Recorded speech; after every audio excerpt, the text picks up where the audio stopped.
Yep.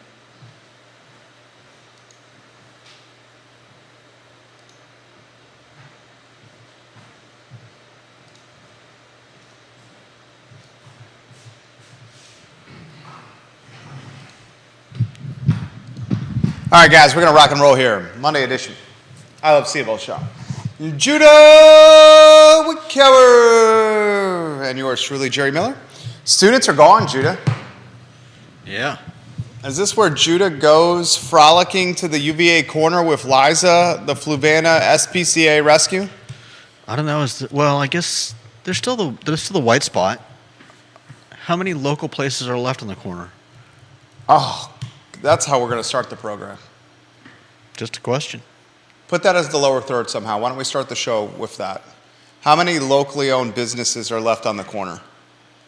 How many locally owned businesses left on UVA corner, if that fits, or abbreviated somehow?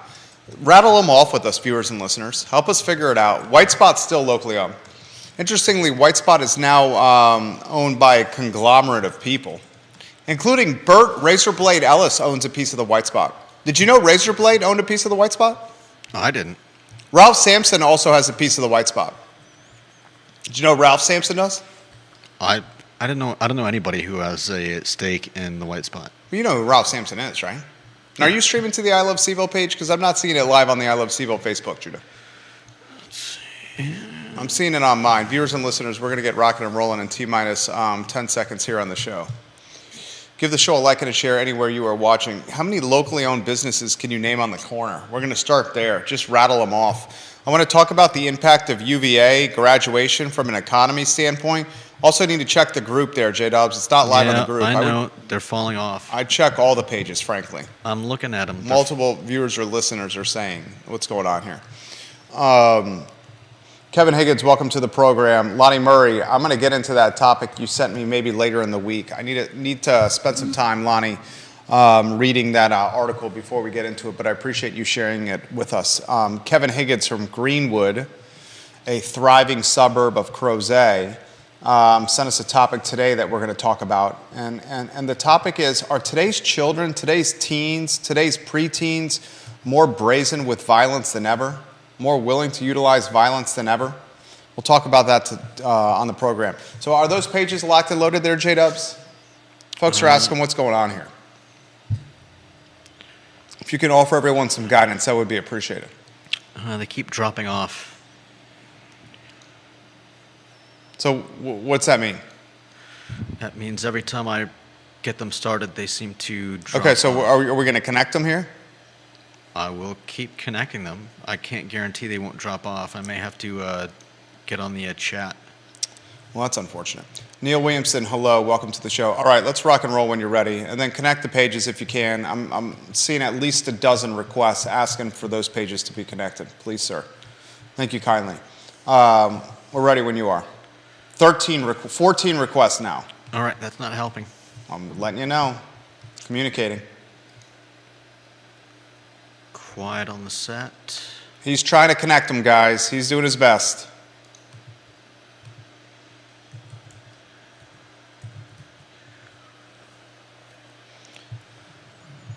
Guys, good to be with you on a Monday afternoon, a Monday where Charlottesville is very obviously 20,000 people,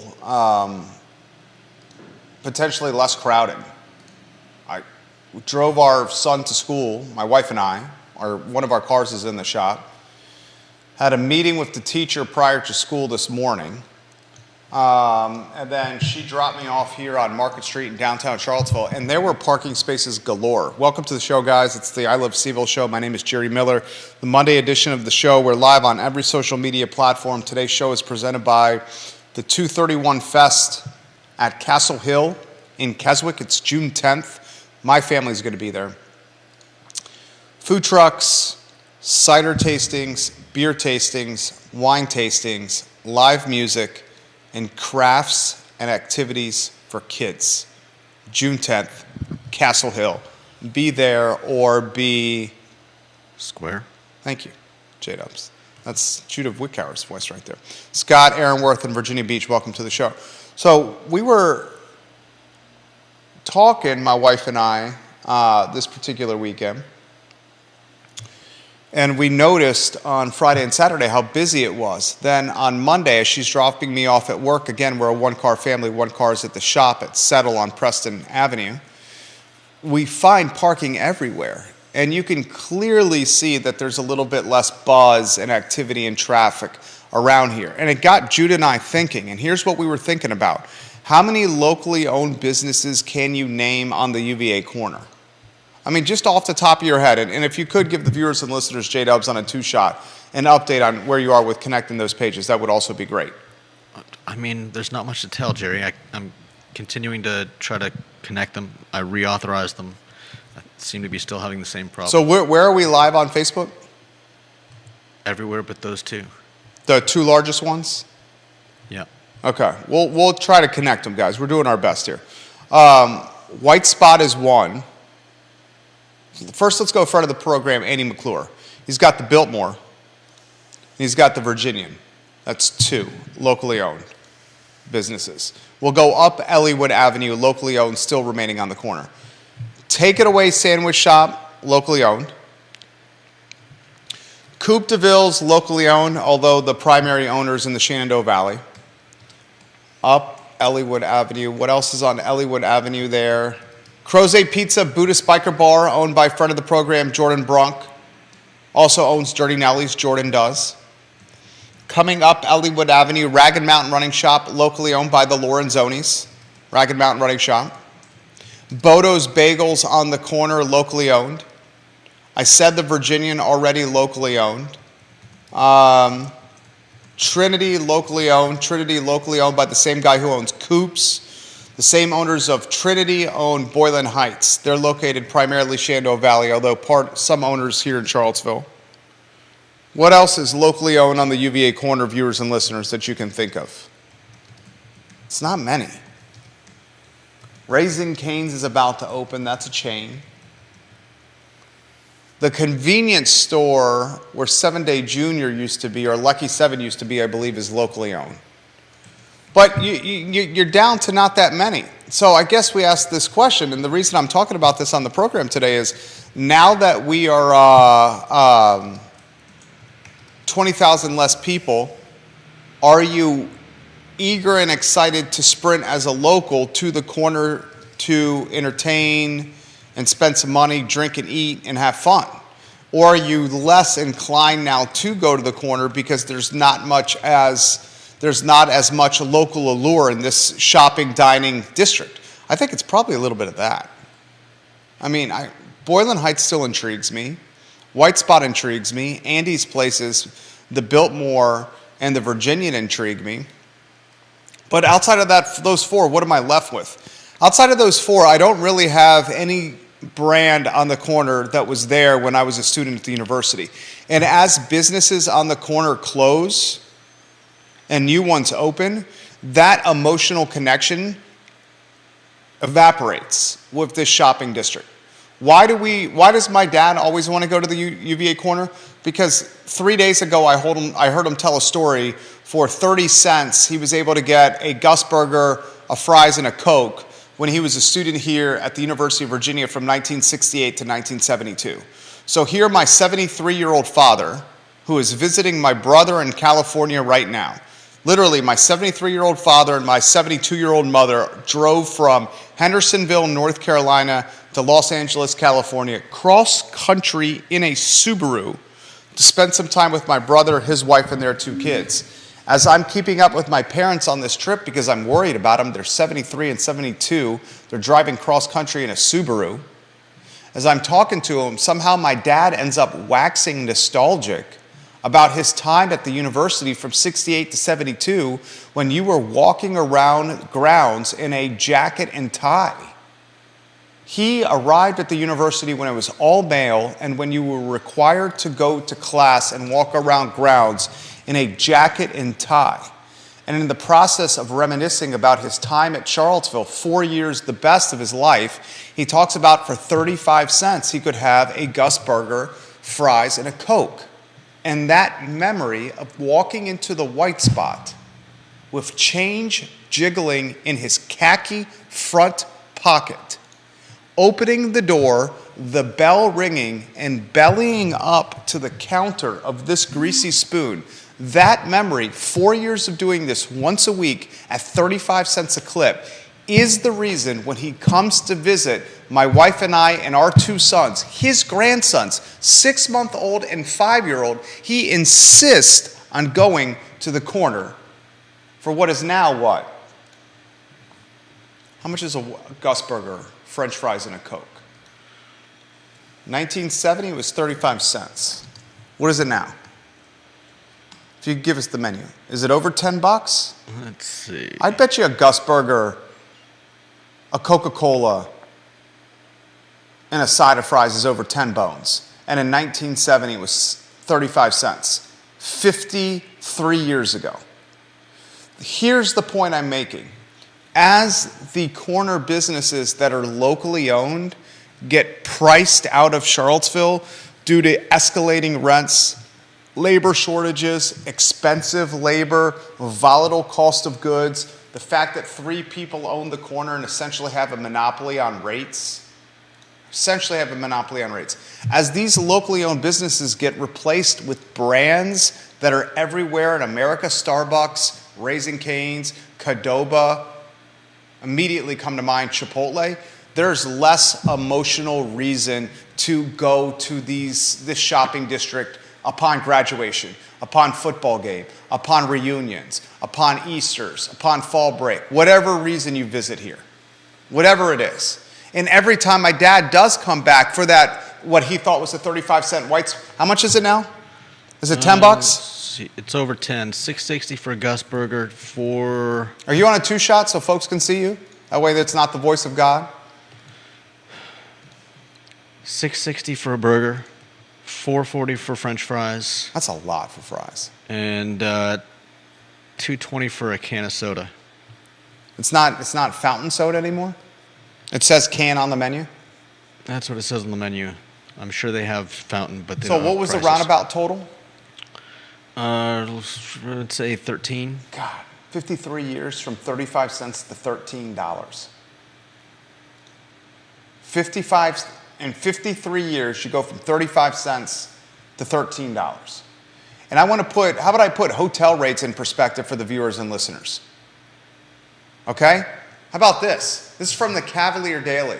You guys want to know what the Holiday Inn Hotel rents for on graduation weekend, and the Holiday Inn Hotel, what it rents for non-graduation weekend? The general manager of the Holiday Inn in Charlottesville at the university area says at graduation weekend, all her hotels sell out 350 days in advance. According to the article in the Cavalier Daily, the Holiday Inn in Charlottesville, in the university area, their protocol is we will not rent a room to you 351 days in advance. You have to wait 350.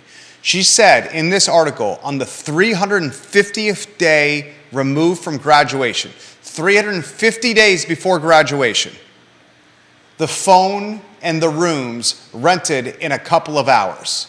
And on graduation weekend, a room at the Holiday Inn, a standard room with 2 queen beds, that night for one night is $234. Graduation weekend, it's $450. It goes from $234 to $450. You want me to put that in perspective? How about the Graduate on the UVA corner? Graduation weekend, a deluxe king room at the Graduate on the UVA corner is $843 a night. That same room, not graduation weekend, $478 a night. You're talking a difference of $370. I want to put that in perspective right there. Graduate on the UVA corner, $843, and you have a 2-night minimum. No other time do you have a minimum except graduation weekend. You go $843 with the 2-night minimum versus $478 every other night, same room, no 2-night minimum. You make a legitimate argument. No one will disagree with you on this. Is graduation weekend the most impactful weekend of any year at the in Central Virginia? The answer is yes.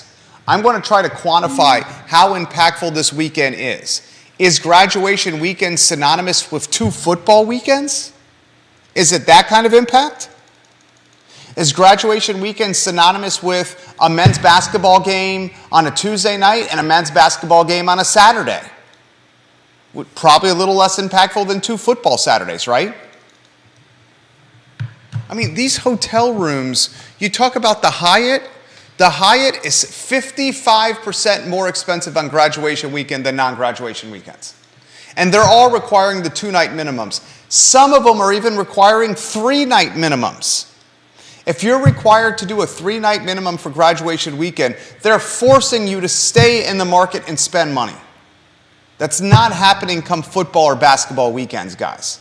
That's not happening alumni. That's not happening Easters. That's not happening reunions. You name it. Thoughts on anywhere you want to go on this, J-Dubs? I'm sure this is the biggest weekend. I mean, UVA is the economic driver in Charlottesville, and you've got I don't know how many people in a class. Let's see. Let me get the exact amount. Keep going. I'll find that number. Well, I mean, if you figure that. I don't know. I'm just making up numbers here, but on average, probably what, 3 people? 22,000 people. 22,000 on average. How many family members do you think come to someone's graduation? 3? Here's the fall of 2022. Total on grounds 23,721 in the fall of 2022.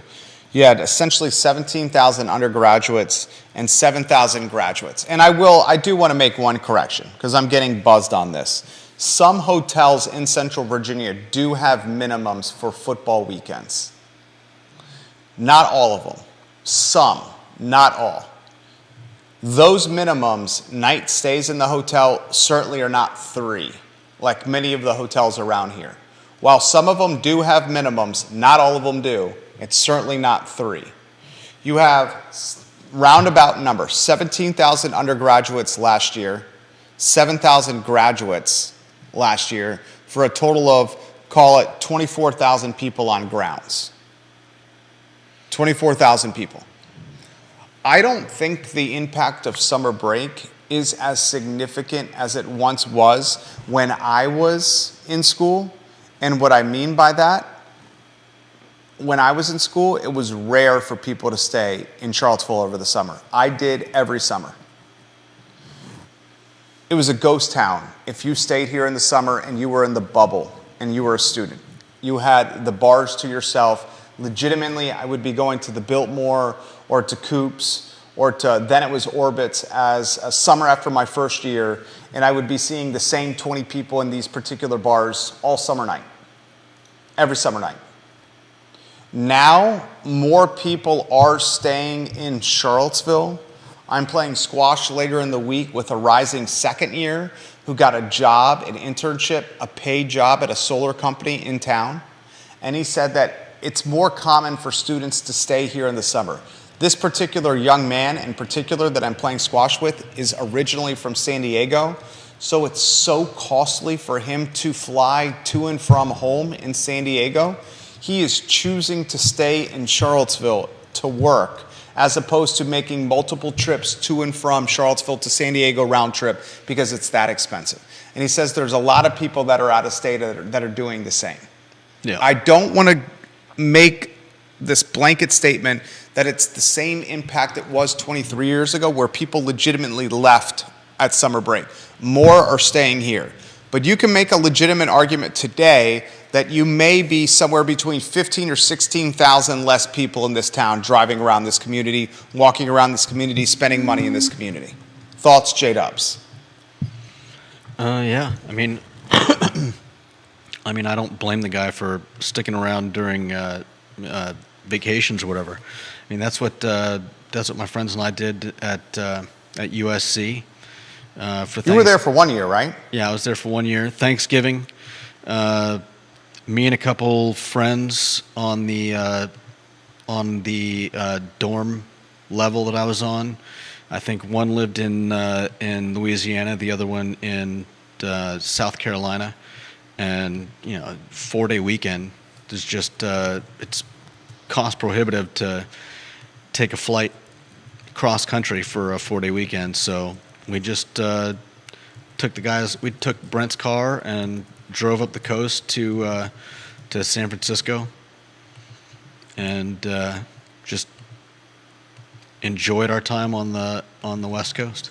Grayson wants to know if the show is not streaming in the group. He watches in the group. I don't think the group is the page connected, right? No. All right, yeah. I Love CVille Facebook and I Love CVille group are not connected right now, Grayson. Hop onto my page, YouTube, LinkedIn, or any of the other social platforms, and you'll be able to see what's going on here. Bob Yarborough in Redfield says, we should have rented out our house while we were out of town this past week and could have paid for the trip. Your photos were fantastic. I had a neighbor rent out their home Thursday, Friday, Saturday, Sunday. Everybody had to leave Monday morning. How much do you think my neighbor rented out their home Thursday, Friday, Saturday, Sunday? 4 nights, a 5-bedroom house for 5 nights. 4 nights, a 5-bedroom house. How much do you think they got?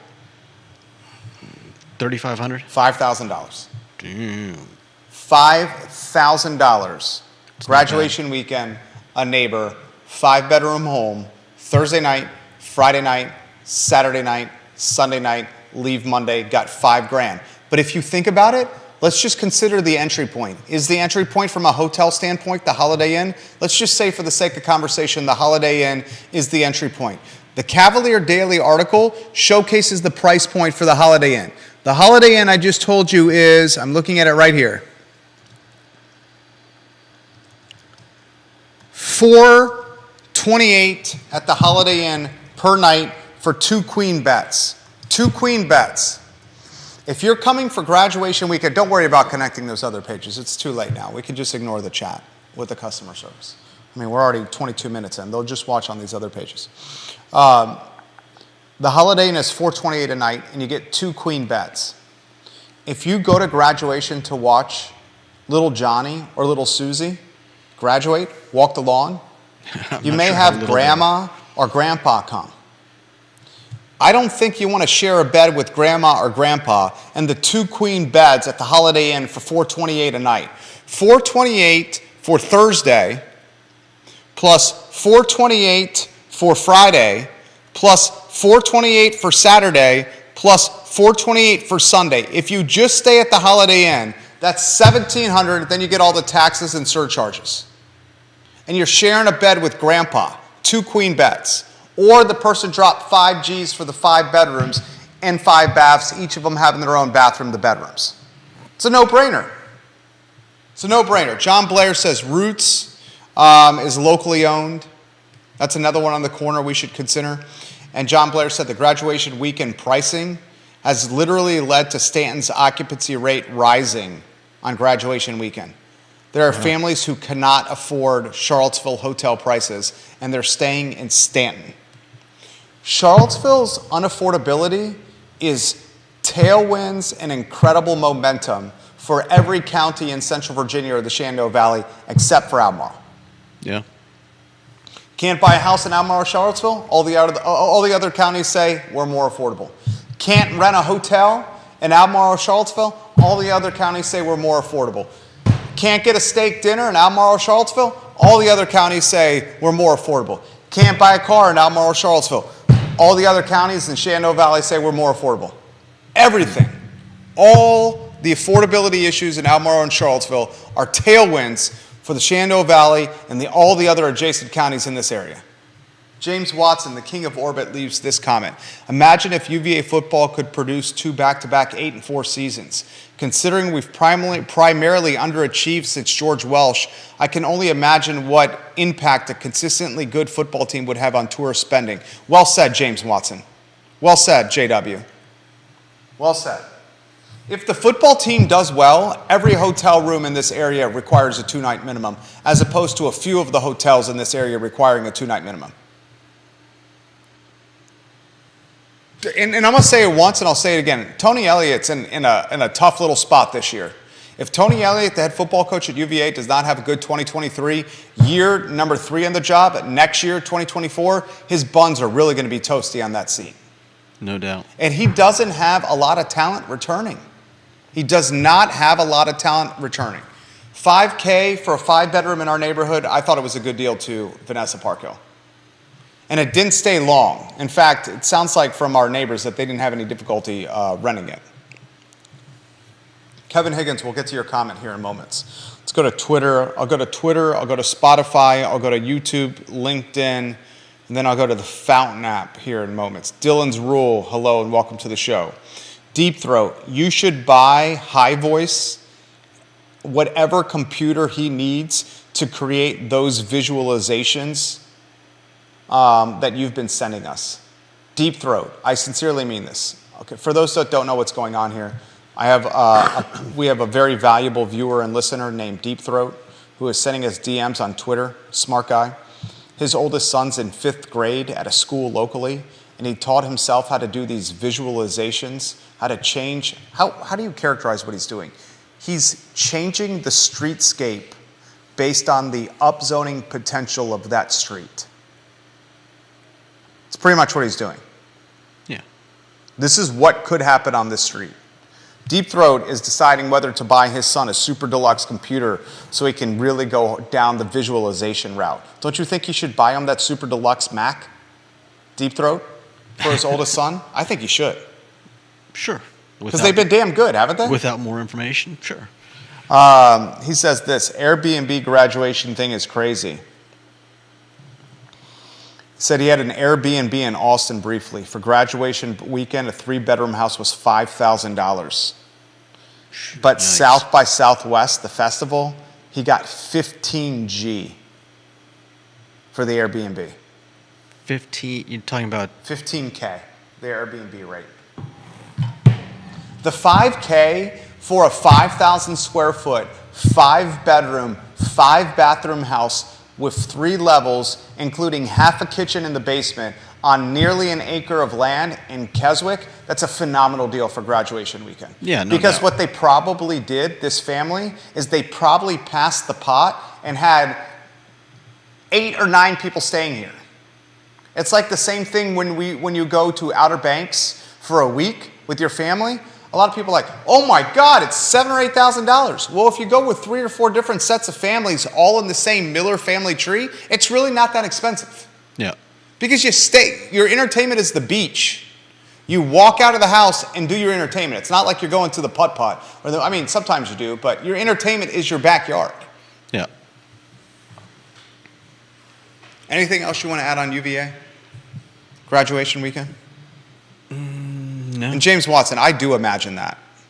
That would be amazing if the team was if the team was better, you'd see 3-night minimums and more of an economic impact. You 100% would. Good point from JW. All right, let's go to Kevin Higgins' topic if you want to change the lower third. This is a topic sent by Kevin Higgins. And it's kind of like it was sent to us because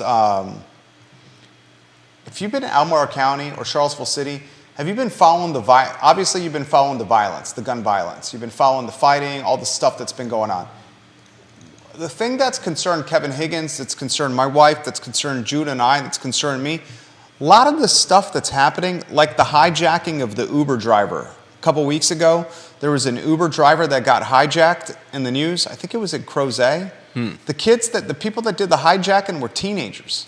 Man. A lot of the gun violence is teenagers that are doing it.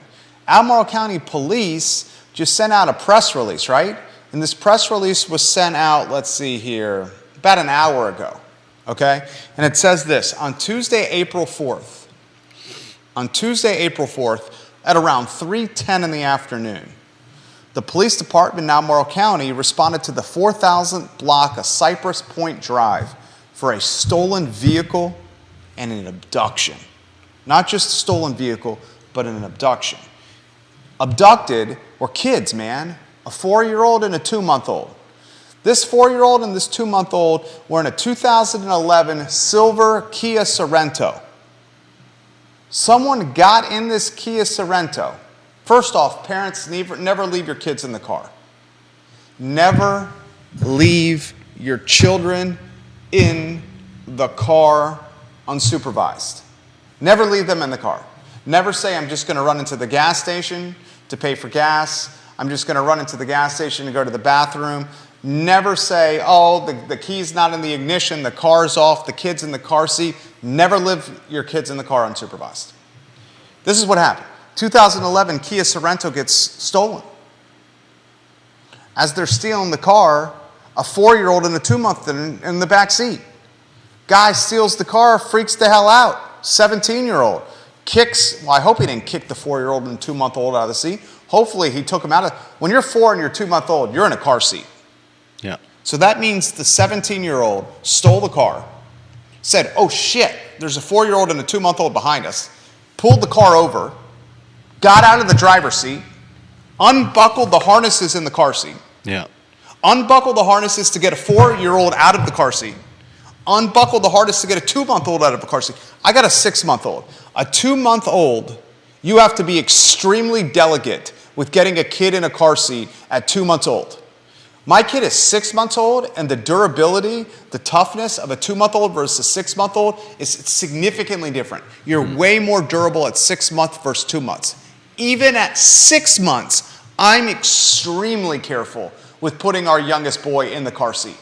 Extremely careful with moving his arms and his legs into the harnesses of the car seat. Extremely careful.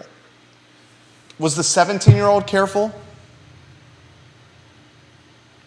In the process of stealing a car, realizing there's 2 children in the back seat, panicking, pulling over, getting out of the driver's seat, opening up the back seat, was he careful taking the 4-year-old out of the car seat?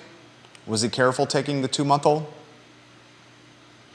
If his judgment was, let's just leave the 4-year-old and the 2-month-old on the side of the road, which is what he did, is that an indication of how careful he was with taking the boys or the kids out of the car seats? I think it's impossible to say. Impossible to say, but possible.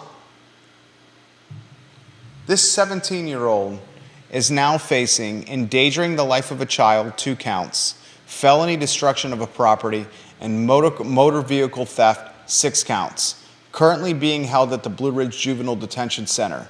Kia, a Kia Sorento, much like, what's the other car they're stealing in TikTok? Where TikTok shows you how to steal? It's the Kia and what? Are they, I don't know, are they Honda Accords?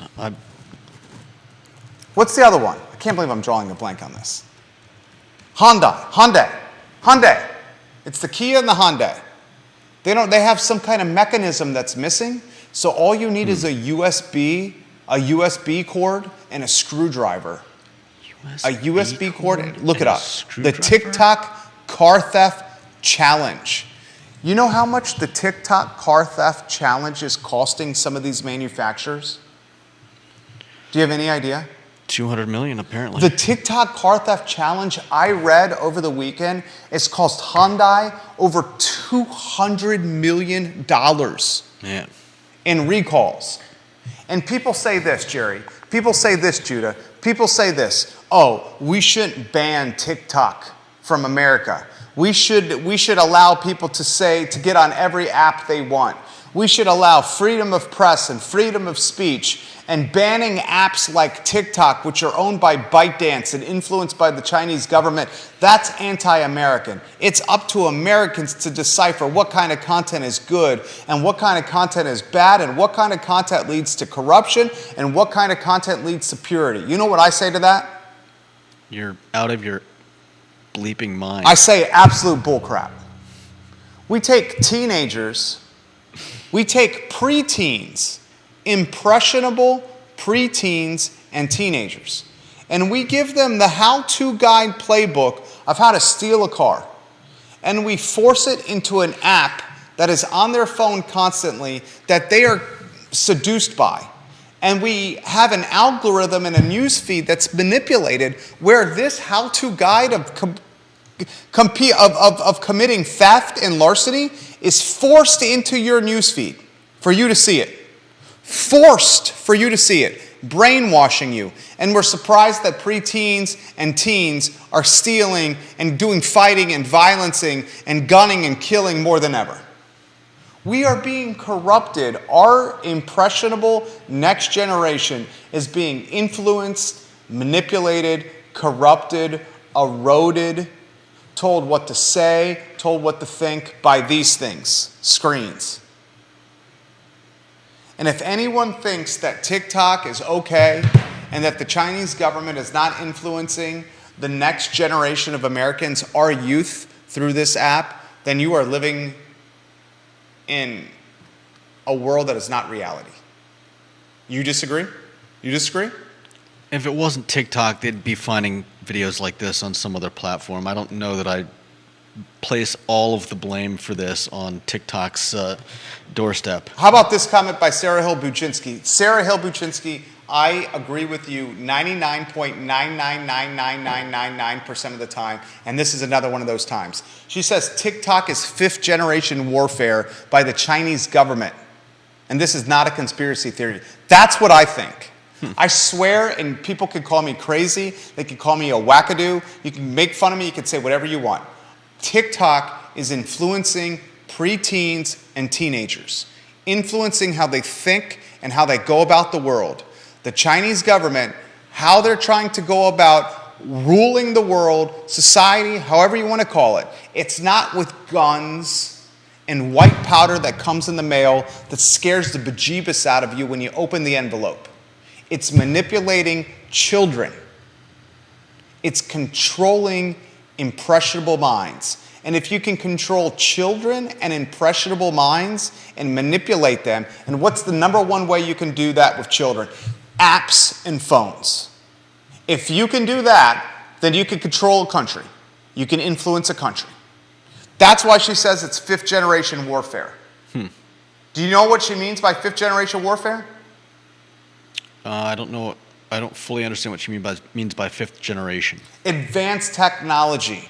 Gotcha. Super deluxe thinking. Having the long game, vision, plan, thought out. Playing a generational long game. Warfare that does not involve guns and bullets and punching and knives and blood and death, but arguably can be way more effective. That's what she's saying. That scares the hell out of me.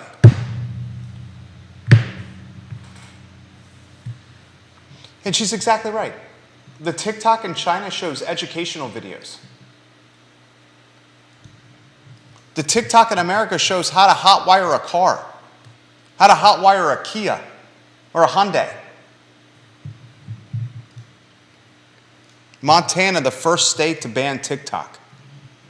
If you're a parent and your kid has TikTok, I'd watch closely what your kid is doing. You know what's crazy? Is a lot of the C-suite children for these social media apps Won't let them touch it. the C-suite won't allow their children to use the apps. Yeah. Because they're smart. Because they know. It's not just about TikTok. No. Instagram, Lee talked about this on Friday. You want to know one of the fastest and easiest ways to get a preteen female or a teenage girl to feel crappy about her body and lack self-confidence and develop an eating disorder? Have her spend hours every day on Instagram.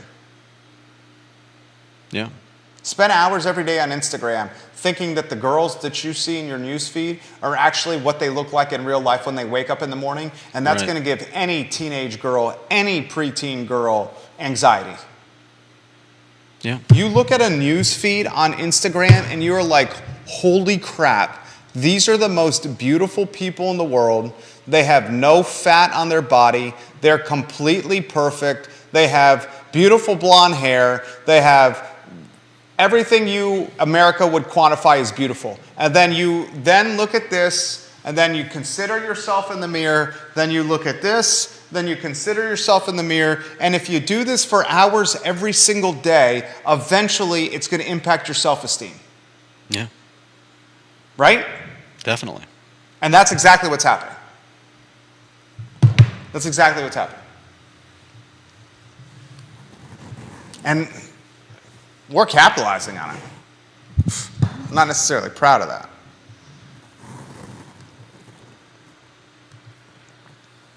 Janice Boyce Trevelyan, welcome to the program. Are students today, are kids today more violent? Are today's kids more prone to violence? Are today's kids more prone to lashing out, to committing crime? And is that a direct byproduct of screen time? Lonnie Murray says, TikTok is frequently the definition of shouting fire in a crowded theater. Plus, I've long felt the Supreme Court decision to extend constitutional rights to corporations is misguided. After all, when a person says or does something that gets someone killed, they will end up in court. How do you jail a corporation? How can you have rights without accountability? Good questions. Do you want to touch that one? Yeah, it's an interesting thought. I'm still unpacking the frequently the definition of shouting fire in a crowded theater. But yeah. What does that mean, Lonnie? The first sentence. TikTok is frequently the definition of shouting fire in a crowded theater. Does that mean TikTok has become the scapegoat for social media apps that cause harm? Is that what he means by that? Is that what he means by that? I think he's saying that the damage it can cause is possibly unintended, but fairly serious. Okay. And there's really no way to bring anyone to I don't want to say justice, but who do you target if if Scott says you should target the parents. The blame in Virginia Beach, he says the blame should fall on the parents. He says they're allowing their children to get on these apps and on these phones and on the internet. And this comes from a defense attorney, he says. Parents deserve a lot of the blame. Oh, yeah. I definitely agree with that sentiment. I mean, that's you mentioned the fact that the C-suite executives don't let their kids on Facebook and Twitter and Instagram and TikTok, and they're smart. I mean, it's addictive. I think it changes the mental chemistry of someone who's at a young and impressionable age. I think the issue that we're talking about with children getting more brazen with violence, I don't know that I fully. I think we see a lot more. We've talked about the fact that we see and hear a lot more than we previously had when before social media. We're made aware of things that we may not have realized were so rampant, and it may seem like they're growing in frequency or popularity or whatever, when in reality I think we're just more aware of those things on a daily basis. But at the same time, I think that there is a certain amount of maybe stunting of empathy. Oh, 100%. When you see a lot of the stuff that crosses your feed on a daily basis, you naturally just get somewhat you build kind of like a callus towards some of these extreme stories, whether it's violence or whether it's kids stealing cars because of TikTok challenges. And I don't know if that directly causes violence, but I mean, we've all seen it in videos of classrooms and stuff where I think most of us look at those and are like, what is going on? This is not, I mean, I went to high school in Maine, so I'm not sure if I just got lucky. And there wasn't as much of that there. I mean, I don't think you got lucky. I think you just come from a really good family. I mean, when we were still in Los Angeles, my mom, before we moved to Maine, I was getting ready to go into junior high, and my mom called the school that I'd be going to ask if there were if there was a dress code or any rules like that. They said the only dress code is no gang colors. I mean, I don't know what school would have been like if we had stayed in Los Angeles, but I feel blessed that we moved to Maine, whether I liked it there or not. Well said.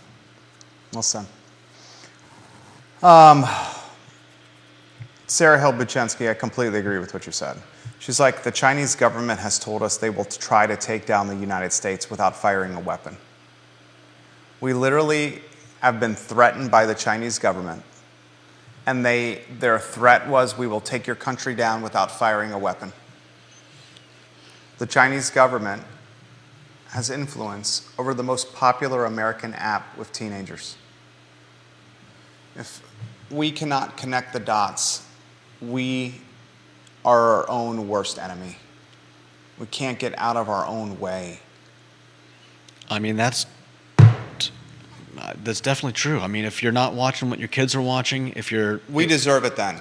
Yeah.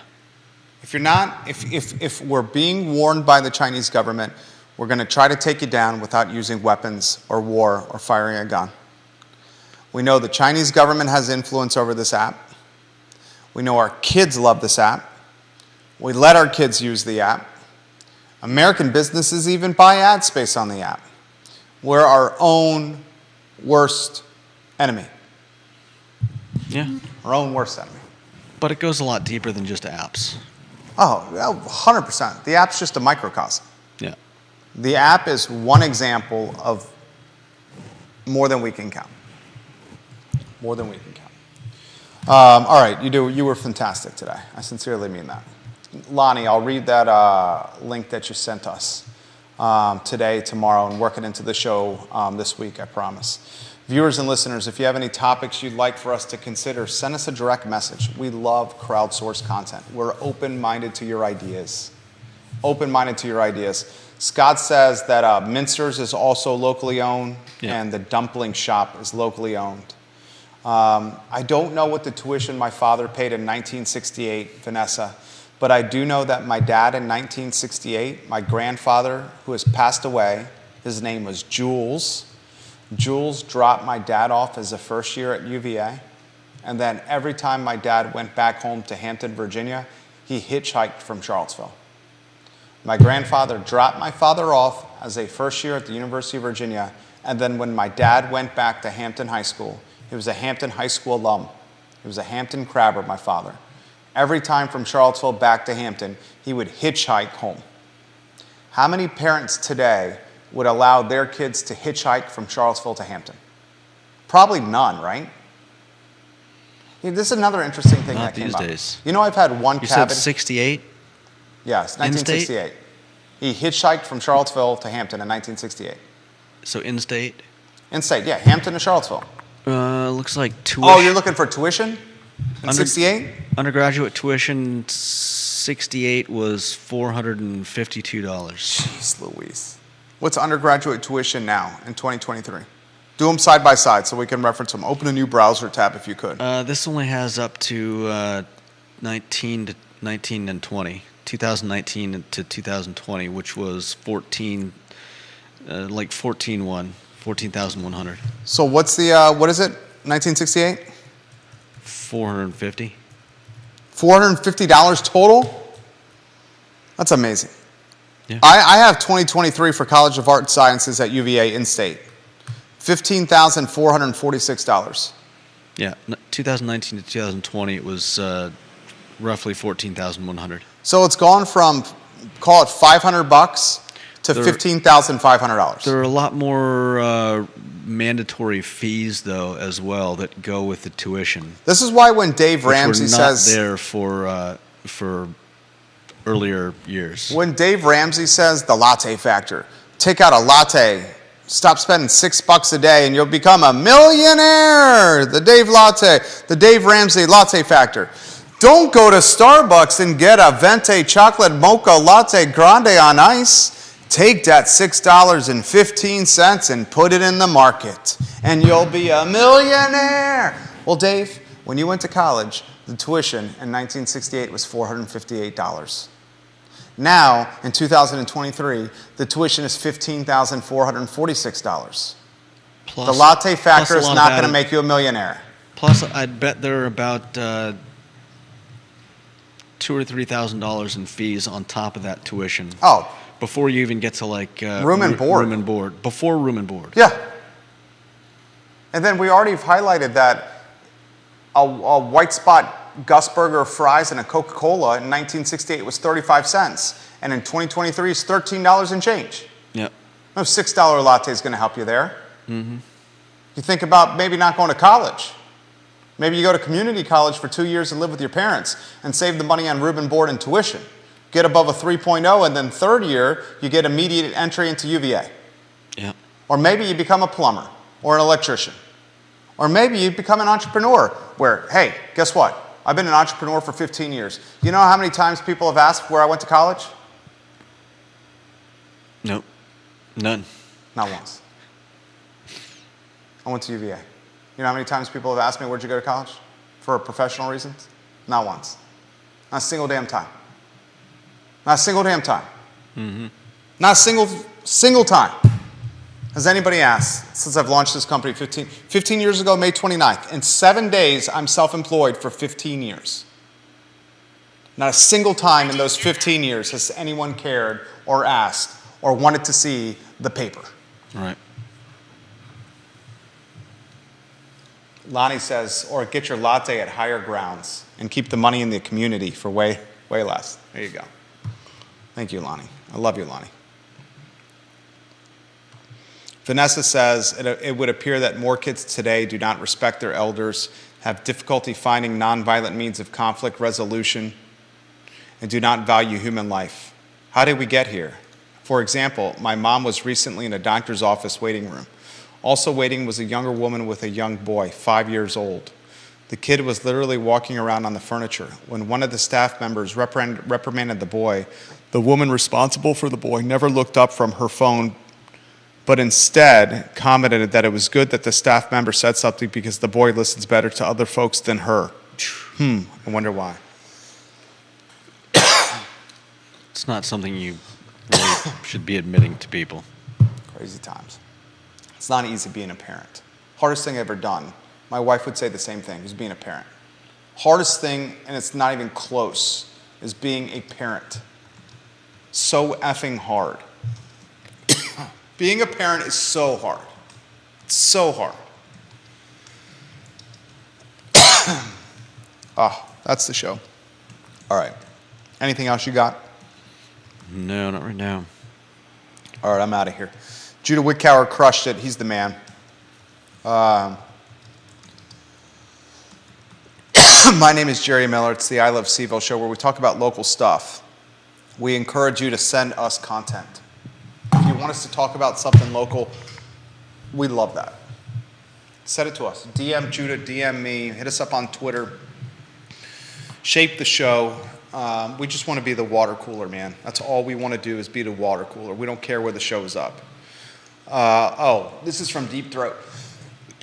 Good stuff from Deep Throat. Ready for this, Judah? This is how we'll close the show. The median household income in 1968, how much do you think it was? Median house. Oh, this is so good, Deep Throat. God, I effing love Deep Throat. I sincerely like you, dude. I sincerely mean this. This is a great stat from him. The median household income in 1968 was $7,700 in America. I'll give that stat again. The median household income, $7,700 in 1968. In 2021, Judah, the median household income was $70,000. So that means from 1968 to 2021, income was up 10x, but tuition was up 35x. Yeah. There you go. How about them apples, Dave Ramsey? And it's not just that. Yeah, it's not just that. 1968, the median household income $7,700. In 2021, the median household income $70G. It's not even 10 times. Just under 10x. Yeah. Where tuition is 35x. Yeah. That right there is another one of those things we call microcosms. Yeah. Right there. And then we hear about schools saying, we can't, we held off raising tuition for 3 years. We have to do a 5% raise. We have to raise it. Yeah. We wouldn't want to have to dip into our $14 billion endowment. Yeah. But technically, they can't use that for that. It's different money. Fair enough. Yeah, I know. That's why the college business model is not sustainable. You can't come out $300,000 in debt. I mean, you can, but you can't come out $300,000 in debt and not have the earning potential of like a surgeon, Yeah. you know? Yeah. Not even an entry doctor, but like, you know what I'm talking about? Yeah. All right, that's the show. Judah, Jerry, I Love CVille show. Castle Hill, 231 Fest, June 10th, Saturday. Live music, food trucks, crafts, artisans for kids, beer tasting, cider tasting, wine tasting for mom and dad. Live music all day. It's going to be awesome. Judah and Jerry, so long.